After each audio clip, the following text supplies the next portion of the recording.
In 1929, deep inside the Topkapi Palace in Istanbul, a worker cleaning out a forgotten storeroom pulled a piece of gazelle skin from a dusty shelf. It was a map, hand-drawn, hand-painted, signed by an Ottoman admiral in the year 1513. What was painted on it should not have been possible. The coastline of South America, correct. The shape of West Africa, correct. The Caribbean islands, correct. And below all of it, curving along the bottom of the world, was a southern continent that no European had ever seen. A continent that, by every history book we have, would not be officially discovered for another 307 years. Antarctica. But here is what made the cartographers freeze in place when they realized what they were looking at. The coastline of that continent wasn't covered in ice. This single piece of gazelle skin has been used to argue that someone, somewhere, knew about Antarctica thousands of years before we did. Some have pointed at the Sumerians. Some have pointed even further back, to a civilization scrubbed out of the historical record entirely. I want to show you what is actually buried beneath the ice in Antarctica. Not the YouTube fairy tale, not the conspiracy version, the real version. Because the real version, once you know it, is somehow stranger than the lies. You are going to see dinosaur bones pulled from the South Pole, mountains the size of the European Alps that no human eye has ever looked at directly, lakes the size of small countries, sealed under 2 miles of ice for 15 million years. And by the end of this video, I am going to tell you exactly why a piece of Sumerian mathematics is hiding inside the watch on your wrist right now. But first, that map. His name was Ahmed Muhyiddin Piri. The Ottoman Empire called him Piri Reis. Admiral Piri was a pirate turned naval commander turned cartographer, born around 1465 in the port city of Gallipoli. In the year 1513, he completed what he called a chart of the known world. When the Turkish Republic rediscovered the map in 1929, only a fragment survived, about 1/3 of the original. But what was on that fragment is what set the world arguing. Piri Reis wrote, in his own notes painted directly onto the map, that he had compiled it from 20 older sources. 8 were Greek Ptolemaic maps from antiquity. 4 were Portuguese. 1 was Arabic. One of them had belonged personally to Christopher Columbus. The map shows the Atlantic Ocean. It shows Western Europe, the coast of Africa, and the eastern shoreline of South America with surprising accuracy. And then, curving along the southern edge, it shows a long landmass extending east beneath what should be open ocean. In 1965, an American history professor named Charles Hapgood published a book called Maps of the Ancient Sea Kings. Hapgood and his students at Keene State College in New Hampshire had spent years analyzing the Piri Reis fragment. Their conclusion was explosive. The southern landmass, they argued, was Antarctica. Specifically the coastline of Queen Maud Land, as it would appear without its ice sheet. There was only one problem with that idea. The Antarctic ice sheet has been in place for tens of millions of years. So who exactly mapped an ice-free Antarctica?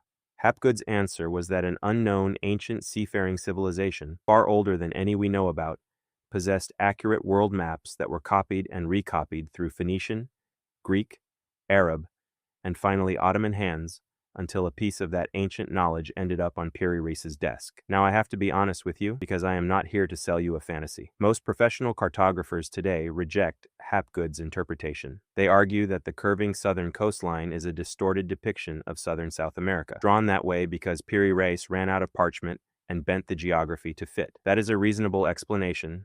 It might be correct. But here is what the skeptics still cannot fully explain. Piri Reis drew the Caribbean, the Falkland Islands, and the South American interior with details that Europeans of that period simply did not have. His accuracy in the regions we can verify is unsettling. Whatever sources he was using, some of them clearly contained knowledge that has never been identified. That is the real Piri Reis mystery. Not aliens, not Atlantis. Just this. There are missing pages in human history, and one of them is sitting in a glass case in Istanbul. I want you to forget the conspiracy theories for a minute, because the actual history of Antarctica is more bizarre than any of them. Here is something almost no American knows. Antarctica has been a continent for around 250 million years. For most of that time, Antarctica was warm. It was forested, it was alive. Around 100 million years ago, while Tyrannosaurus rex was hunting in what is now Montana, the South Pole was covered in something that looked like a tropical swamp. Conifers the size of redwoods, ferns carpeting the forest floor, slow rivers winding through humid valleys. According to sediment cores pulled from beneath the seafloor near the Pine Island Glacier, the average annual temperature in coastal Antarctica during that period was warmer than modern-day northern Italy. In 2020, scientists drilling off Antarctica's western coast pulled up a sediment core containing fossilized roots, pollen, and spores of flowering plants.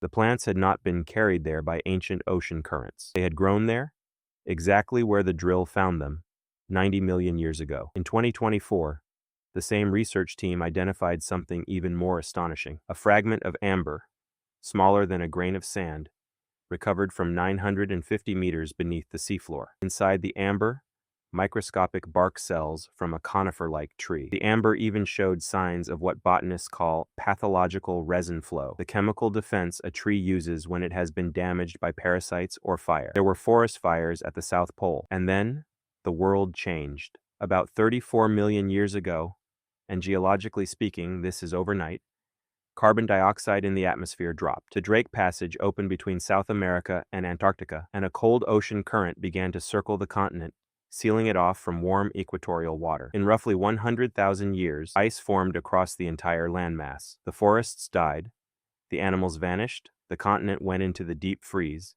and it has been frozen ever since. So when Hapgood claimed that the Piri Reis map showed an ice-free Antarctica, the timeline is the part that breaks. The last time Antarctica had no ice was tens of millions of years before the first human being ever scratched a mark in clay. No civilization saw that landscape. The ice was already there when humanity was still inventing fire, but the landscape itself? The landscape is real. It is just buried. This is the part of the story almost no one tells. Antarctica is roughly the size of the United States and Mexico combined. It is covered by an ice sheet that, at its thickest point, is over 3 miles deep. For more than a century, we knew almost nothing about what was underneath it. Then radar happened, and satellites happened. And the picture that emerged is staggering. Underneath the ice, preserved like a fossil, is a complete continent, with mountains, with river valleys, with ancient riverbeds carved by water that has not flowed for 34 million years.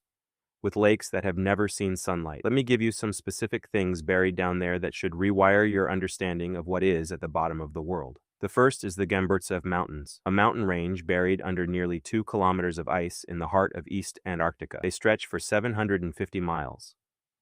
Their highest peaks reach almost 9,000 feet. They are roughly the size and scale of the European Alps, and nobody knows where they came from. Mountain ranges like this are usually formed when continents collide. But Antarctica has not collided with anything in over 1 billion years.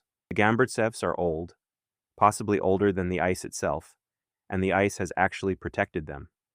There is almost no erosion. The valleys and ridges look almost exactly as they did when the ice arrived and froze the landscape in place. We have, in effect, a perfectly preserved alpine mountain range that no human being has ever set foot on, sealed inside the largest freezer on Earth. The second is Lake Vostok, hidden under more than 2 miles of ice in central East Antarctica. The third is the Hidden Trench. In early 2026, researchers using a new technique called ice flow perturbation analysis identified a massive trench carved into the bedrock of the Maud subglacial basin. It runs nearly 400 kilometers, about 250 miles, across the continent. It was almost certainly carved by water, by a river that flowed when Antarctica was green. And the fourth is the most recent. Within the last week, a research team announced the discovery of an entirely new continent-scale geological feature beneath the East Antarctic ice sheet. They are calling it the East Antarctic Fan-Shaped Basin Province. It is a network of enormous basins, including the one that contains Lake Vostok, joined together in a fan-shaped pattern no one had recognized before.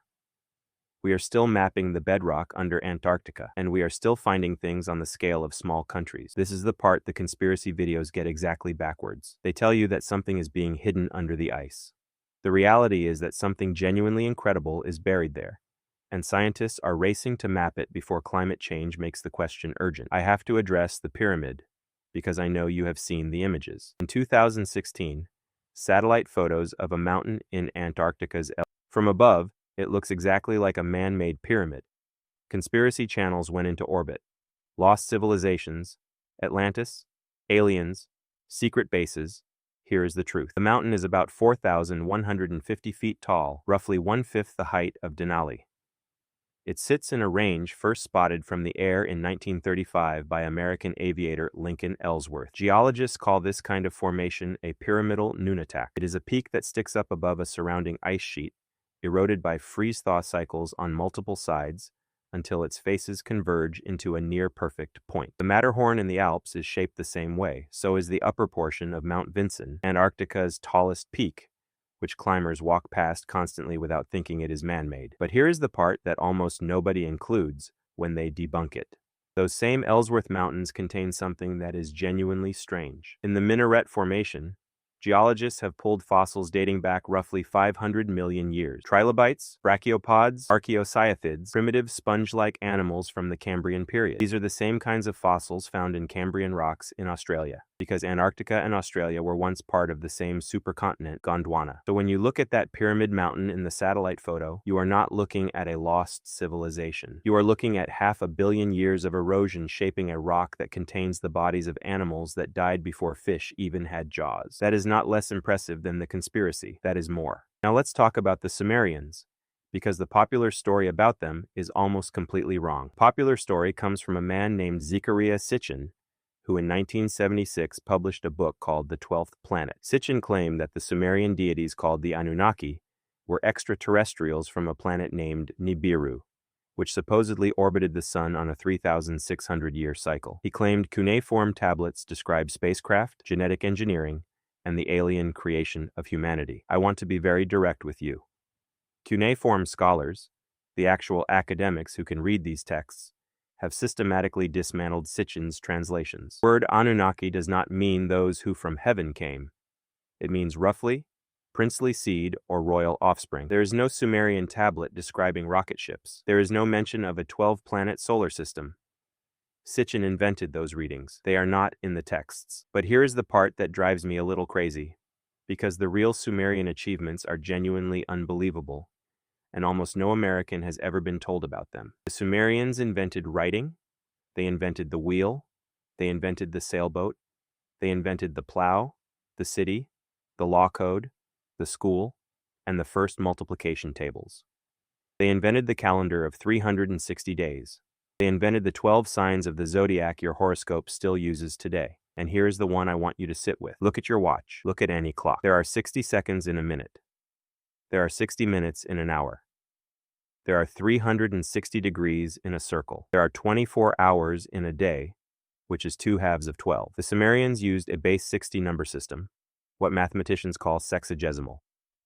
They chose 60 because it divides cleanly by 1, 2, 3, 4, 5, 6, 10, 12, 15, 20, and 30. It is the most flexible number under 100 for splitting things into equal parts. That number system was invented somewhere around 3000 BC. It has now been in continuous, uninterrupted use for more than 5,000 years. Every time you check the time, every time a pilot reads a compass bearing, every time a GPS satellite calculates your position in degrees of latitude and longitude. You are using a number system invented by people who wrote on wet clay with sharpened reeds before the pyramids of Egypt were built. There is a cuneiform tablet held at Columbia University right now. It is called Plimpton 322. It was inscribed around 1800 BC in Babylon by scribes who had inherited their mathematics directly from the Sumerians. On it, in tiny wedge marks, are 15 Pythagorean triples, sets of 3 whole numbers where the squares of 2 of them add up to the square of the third, the kind of triangle calculation we attribute to Pythagoras. The tablet predates Pythagoras by more than 1,000 years. The Sumerians did not need to be aliens to be astonishing. They were a wave of human genius rising out of the marshes of southern Iraq, and the modern world is still running on their software. So where does this leave us? There is no Sumerian tablet about Antarctica. The Sumerians, brilliant as they were, did not sail to the South Pole. No AI has decoded a hidden Antarctic prophecy out of cuneiform, because there is nothing there to decode. But the genuine mystery is more interesting than the fake one. The Piri Reis map still contains details a 1513 cartographer should not have had, and we still do not know what all of his sources were. The Antarctic continent really was Once, an ice-free forest where dinosaurs walked and forest fires burned. The radar imaging of its buried landscape is producing new discoveries almost monthly. There really are alpine mountain ranges down there that no one has ever climbed. There really are lakes no one has ever swum in. And there really are microbial life forms in those lakes that may rewrite our understanding of what biology is capable of. The honest version of this story is this: humanity keeps stumbling, again and again, into evidence that the world is older, stranger, and more interconnected than we previously thought. The Sumerians built the foundations of modern timekeeping. Captain Robert Falcon Scott died in 1912 on his return from the South Pole with 40 pounds of fossilized ferns strapped to his sled, dragged back from a continent everyone had assumed was lifeless. Right now, in 2026, satellites are mapping rivers that flowed under what is currently a mile of ice. You do not need a fabricated tablet to feel awe at any of this. You just need to look at what is actually there. The truth is the better story. If this is the kind of honest investigation you want more of, the real version, not the clickbait version, let me know in the comments what should be next. There is a lot more buried under the ice, and there is a lot more buried in those clay tablets too. Thank you for watching.